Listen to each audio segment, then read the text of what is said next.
आप राजाओं में से कोई भी राजा ये बोल नहीं सकता है कि मैंने उनको बुलाया है यहां पर। आप सभी राजा महाराजा मेरा प्रण सुन सुन के आए हैं।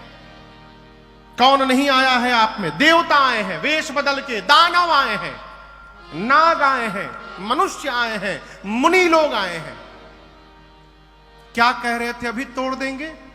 शर्म करिए, तोड़ना तो दूर, आप में से किसी भी राजा ने धनुष को तिल मात्र खिसकाया भी नहीं है, सामने पड़ा है धनुष। मेरी बेटी को देखिए, मेरी बेटी सुंदर है, यह कीर्ति वर्ण करने योग्य है, परंतु मुझे लगता है ब्रह्मा ने इस धरती पर ऐसा किसी को बनाकर भेजा ही नहीं है जो अपने जीवन में इस कीर्ति का वर्ण कर सके। ध्यान से सुनिएगा, आज के बाद यहां जितने राजा हैं, कोई भी राजा ये माख नहीं करेगा कि मैं वीर हूं। मैं जनक जान गया, आज की धरती वीरों से रिक्त हो चुकी है। क्या बैठे हो? अब क्या करने बैठे हो? विवाह का आस छोड़िए और अपने घर वापस जाइए। आज यदि मैं प्रण का त्याग करता हूं तो मेरी कीर्ति कलंकित हो जाएगी। प्रण पे टिका रहता हूं तो मेरी बेटी घर में कुंवारी रह जाएगी। मैं जनक जानता कि धरती पर अब एक भी वीर नहीं बचा है। भरी सभा में कहता हूं, ऐसी प्रतिज्ञा करके मैं संसार में अपना उपहास कदापि नहीं होने देता। जनक जी महाराज ने जब पहली बार कहा कि आज के बाद अपने आप को कोई भी वीर नहीं बोलेगा, लक्ष्मण जी का पूरा शरीर तमतमा गया। वीर क्यों नहीं बोलेगा? रघुवंशी के होते कौन वीर नहीं बोलेगा? पूरा शरीर क्रोधाग्नि में भड़क उठा। लेकिन थोड़ी देर बाद लक्ष्मण जी अपने क्रोध को शांत किए। क्यों? भैया हैं, गुरु जी हैं, बड़े लोग हैं, ये लोग अवश्य उत्तर देंगे इसका। अभी किसी तरह क्रोध शांत ही हुआ था, तब तक मानो बुझती हुई अग्नि में किसी ने घी छोड़ दिया हो। जनक जी दूसरी बार ललकार दिए, जाओ जनते बिनु भट भूमि भाई, ताऊ कनकर होते हसाई। जानता धरती पर एक भी वीर नहीं बचा है। ऐसी प्रतिज्ञा करके संसार में उपहास का पात्र नहीं बनता मैं। जब दूसरी बार जनक जी ने वीरत्व को ललकार दिया, गोस्वामी जी कहते हैं, लक्ष्मण भैया माखई लखन कुटिल भई भय रदपट फड़फड़ाने लगे। नेत्र से मानो अंगार की वर्षा होने लगी। भावें टेढ़ी हो गई। लक्ष्मण जी तमतमा गए, खड़े हुए, रघुनाथ जी के चरणों में प्रणाम करके बोले, भैया रघुवंश का एक छोटा सा बालक जहां बैठा हो, ब्रह्मांड में किसी की क्षमता नहीं है कि बोल दे धरती पर कोई वीर नहीं बचा। आपके रहते आप विद्यमान है और जनक ने कह दिया धरती पर कोई वीर नहीं है।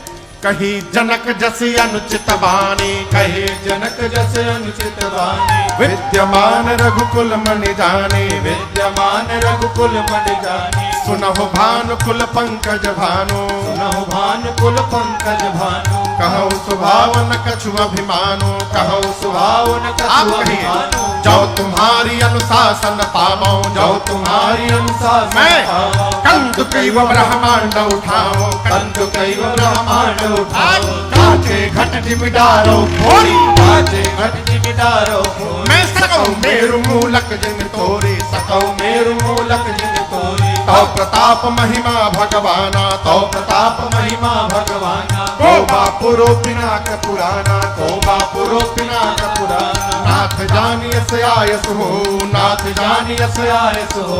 कौतुक करो बिलोकिय सो, कौतुक करो बिलोकिय सो। कमल नाल जिमिता चढ़ावो, कमल नाल जिमिता चढ़ावो। जो जन सत प्रमाण लय धामो, जो जन सत प्रमाण लय धामो, जो जन सत प्रमाण लय धामो, जो जन सत प्रमाण लय धामो। तोराऊ छत्र कदंड जिमि, तो प्रताप जौन करो प्रभु पद शपथ, करन धनो धनो। लक्ष्मण जी की गर्जना हुई। लक्ष्मण जी बोले, भैया आप बैठे हैं और आपके रहते जनक ने कह दिया धरती पर कोई वीर नहीं रहा। जनक ने कहा कोई धनुष को उठा नहीं पाया, आप आज्ञा करिए। धनुष क्या होता है? जिस प्रकार बच्चे गेंद उठा लेते हैं, मैं सबके सामने हाथों में ब्रह्मांड उठा लूंगा। बच्चे जिस प्रकार कच्चे घड़े को फोड़कर चूर्ण चूर्ण करते हैं, मैं सबके सामने ब्रह्मांड को खंड खंड कर दूंगा। बच्चे जिस प्रकार खेत से मूली लाते हैं, कहिए सुमेरु पर्वत को छिन्न भिन्न कर दूंगा। बरसात में उगे छत्र को बच्चे जैसे पांव से रौंद देते हैं, रौंद दूंगा। उठाऊंगा धनुष को, उठाकर 100 योजन तक दौड़कर दिखाऊंगा। और यदि प्रभु नहीं कर पाया, आपके चरणों की सौगंध लेता हूं, लक्ष्मण जीवन में दोबारा कभी अपने हाथ में इस धनुष बाण को धारण नहीं करेगा। लक्ष्मण जी गर्जे मिथिला में, धरती की गति देखिए। लखन सको बचन दे बोले, डगमगानी मही दिग्गज डोले, डगमगानी मही दिग्गज डोले, डगमगानी मही दिग्गज डोले। लक्ष्मण जी गर्जे, कहे प्रभु जिस प्रकार बरसात में उगे छत्र को बच्चे रौंद देते हैं, रौंद दूंगा। कमल की नाल को, कमल के डंठल को बच्चे जैसे बिना प्रयास खंड खंड करते हैं, मैं धनुष को खंड खंड कर दूंगा। पूरे ब्रह्मांड को उठा लूंगा, फोड़ दूंगा। लक्ष्मण जी गर्जे, पूरी धरती कांपने लगी, राजाओं का आसन हिलने लगा। राम जी सीता जी तो प्रसन्न हो गए, जनक जी महाराज डर गए। अरे राम, अभी छोटका खड़ा भइल बा तो सब कांपे लागल, बड़का बैठल बा। अब गुरुदेव भगवान विश्वामित्र जी लक्ष्मण जी की दहाड़ सुने, मन ही मन बोले बाह चेला, का लल कर ले बा बेरा। लक्ष्मण जी पहुंच गए धनुष के पास, हाथ बढ़ा दिए, कहते भैया कहिए तोड़ दूं। राम जी सोचे तोड़ना हमको है, ये छोटके तैयार बा तोड़े खातिर, लेकिन आप दर्शन करिए। लक्ष्मण जी सब बोले तोड़ दूंगा, खंड खंड कर दूंगा, उठाकर 100 योजन तक दौड़कर दिखा दूंगा, सब करूंगा प्रभु, लेकिन अपने बल के भरोसे नहीं करूंगा, आपके बल के भरोसे करूंगा। इतना विवेक है लक्ष्मण जी को। धनुष के पास जाकर हाथ बढ़ा दिए हैं, कहते भैया कहिए कि तोड़ दी। विश्वामित्र जी राम जी से बोले जल्दी बुलाओ, कहीं तोड़ ही मत देवो, तुरंत बुलाओ वापस उसको। राम जी लक्ष्मण जी को देखे, मुंह से नहीं बोले, लक्ष्मण जी राम जी को ही देख रहे थे। भगवान ने आंख से आंख मिलाई, कहा भाई साहब come here, you have done your work. शयन ही रघुपति लखन निवारे, शयन ही रघुपति लखन निवारे, प्रेम समेत निकट बैठारे, प्रेम समेत निकट बैठारे। राम जी ने लक्ष्मण भैया को बुला के अपने बगल में बिठाया, पीठ थपथपाया। राम जी बोले बहुत बढ़िया। बोले भैया इतना बढ़िया तो मैं नहीं बोल पाता। लक्ष्मण जी बोले अभी तो बोल नहीं रहनी है खाली, अरे वाह कहती तो तूड़ियों को दिखा देती। राम जी बोले हम लोग यहाँ धनुष तोड़ने नहीं आए हैं, हम लोग देखने आए हैं। आपके रहते जनक जी ने कह दिया कोई धरती पर वीर नहीं है। ऐसा उत्तर दिया है आपने जनक जी को कि जनक जी जीवन में जब जब वीर शब्द सुनेंगे अब तो उनको केवल आप ही का चेहरा दिखाई पड़ेगा और कोई दिखाई नहीं पड़ेगा। इधर विश्वामित्र जी ने समय विचारा और मन में कहा कि अब समय आ गया है कि राम को भेजा जाए। गुरु जी बोले उठहु राम भंजहु भव चापा, उठहु राम भंजहु भव चापा, देखहु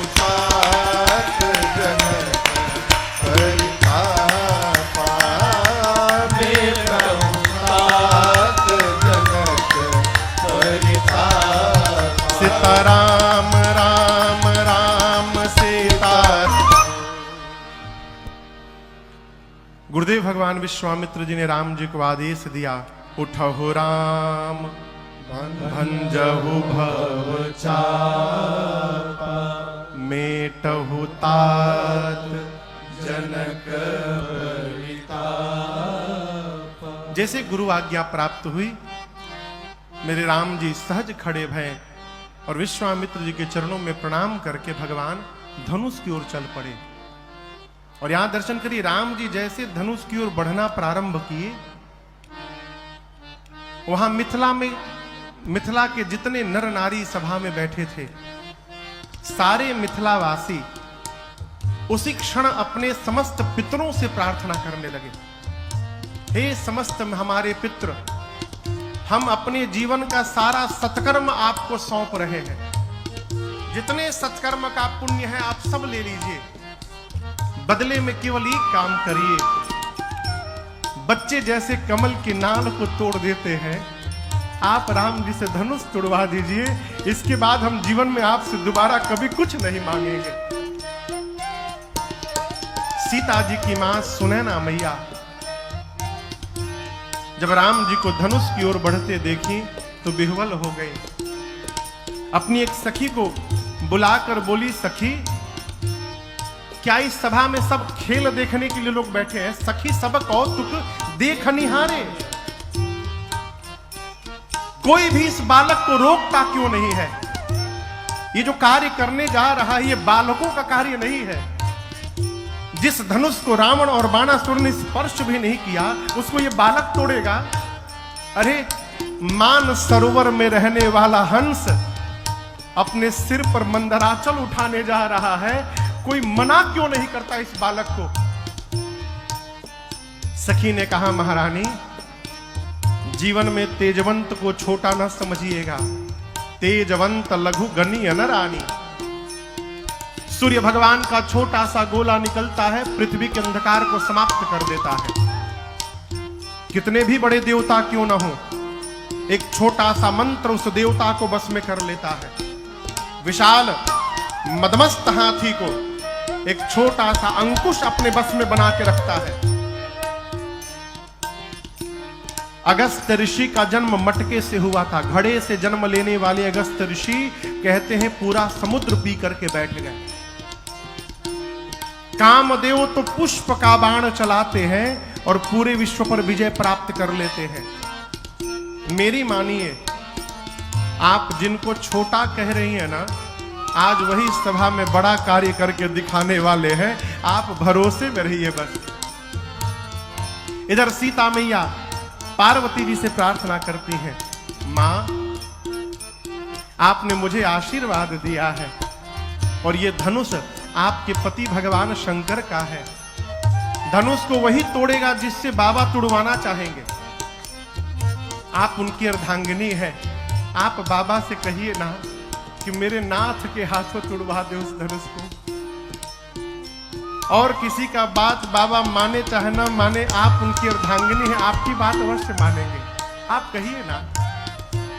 सीता मैया गणपति भगवान से, गणनायक परदायक देवा, गणनायक परदायक देवा, आजू लगी कीन्हीं तुव सेवा, आजू लगे कीन्हीं तुव सेवा, बार बार बिनती सुनी मोरी, बार बार बिनती सुनी मोरी, करहु चाप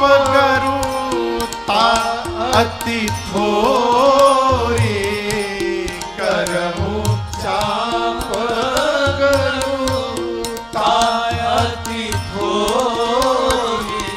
सीता मैया कहती है, गणपति भगवान आज के दिन के लिए ही मैंने आपकी इतनी सेवा की थी।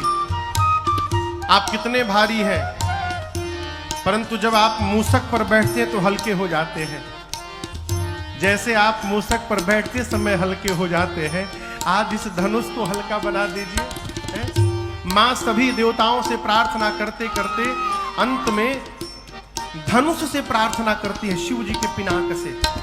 हे शंभु जी के पिनाक, अब तो मुझे आप ही का भरोसा बचा है। सब कह रहे हैं कि आप बहुत भारी हो गए हैं, एक मेरी प्रार्थना सुन लीजिए।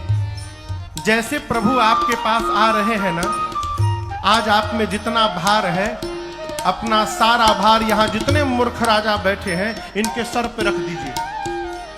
अब मेरे प्रभु को देखते आप पुष्प जैसे हल्के हो जाइए। हैं? मां प्रार्थना करती हैं, मन ही मन प्रेम मंत्र का जाप करती हैं।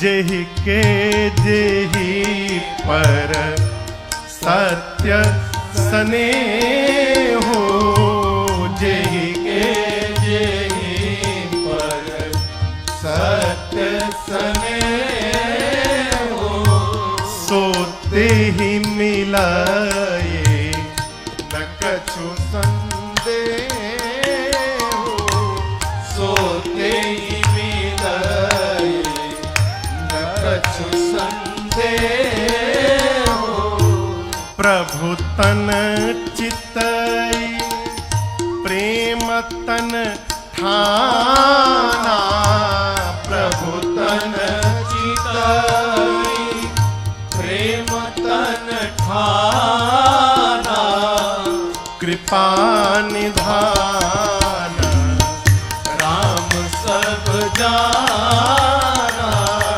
कृपा निधान राम सब जाना, कृपा निधान राम सब जाना, कृपा निधान राम सब जाना।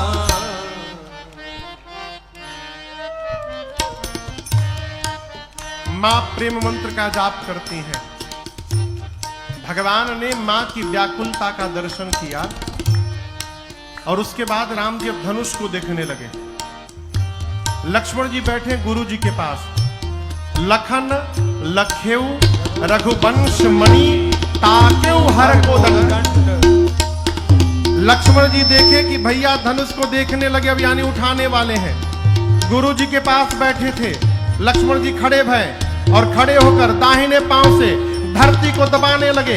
दबाकर कहने लगे, हे शेष नारायण दिक्पाल वराह, सावधान हो जाइए आप लोग, भैया धनुष उठाने वाले हैं। कहीं ऐसा ना हो जाए धनुष के साथ साथ पूरी धरती ऊपर उठ के चली आए, आप लोग धरती पकड़ के बैठ जाइए। पूरी सभा अब तक राम जी को देख रही थी, अब पूरी सभा लक्ष्मण जी को देखने लगी। आपस में मिथिलावासी बात करने लगी, चल क्या रहा है, तोड़ने बड़का गया है, आई छोटका क्यों पांव से धरती दबा रहा है अपने। है? राम जी गए और जाकर प्रभु ने धनुष की परिक्रमा लगाई है। परिक्रमा लगाकर प्रभु ने धनुष को प्रणाम किया, धनुष के इष्ट भगवान शिव को प्रणाम किया है। विश्वामित्र जी को प्रणाम करके आए थे, धनुष के पास पहुंचकर गुरु जी को प्रणाम किया। कौन गुरु जी? अयोध्या में बैठे गुरुदेव भगवान वशिष्ठ जी को। गुरहि प्रणाम मन ही मन कीन्हा। और उसके बाद धनुष के ठीक मध्य भाग में भगवान ने अपना ली जाकर हाथ कर रख दिया।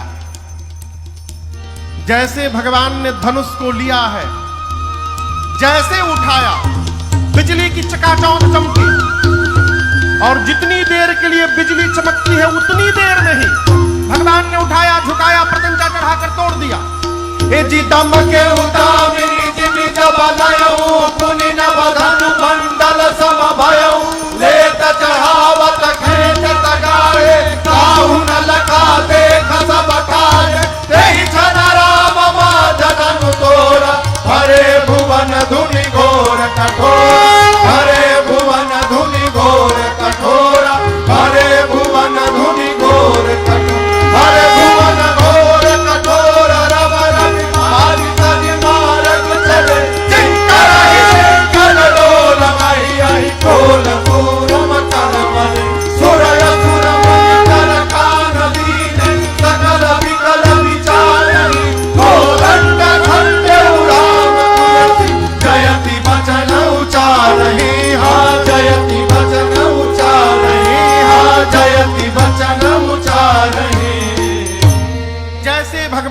धनुष को उठाया। बिजली की चकाचौंध चमकी, उतनी देर में ही भगवान ने झुकाया, प्रत्यंचा चढ़ाया, तोड़ दिया। धनुष के टूटने की ध्वनि इतनी तीव्र थी, पूरा ब्रह्मांड उस आवाज से भर गया। सूर्य नारायण देखने आए थे, उनके घोड़े पटक कर इधर उधर भागने लगे। पाताल में दिग्पाल बराह, धूलि पर कलमला उठे। धरती पर संत सुर मुनि सबने कान बंद कर लिया। ये कैसी ध्वनि आई? गोस्वामी जी कहते हैं शंकर जी के पिनाक को राम जी ने खंड खंड कर दिया। बोलिए सिया